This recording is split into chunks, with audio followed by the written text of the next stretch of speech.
Yun guys, passion orange. Ayan. Titimplahin natin guys. Ayan. Copper yellow.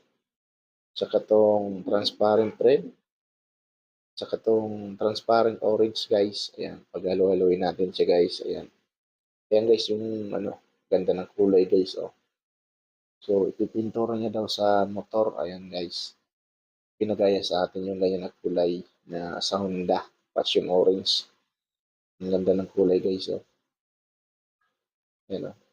Lalagay natin sa ano, karton guys. Ayan guys. Oh. Iba-iba yung kulay niya guys. Oh. Ayan, oh. Ganda ng kulay. Ayan oh. So, yan lang guys. Ginaya natin na kulay na yan. So, maraming salamat sa inyo guys. Ayan. Sa mga hindi po pala nakapalo sa akin, pakipalo nyo naman po at paki-like and share naman ang ating mga video. Bye-bye mga mixing.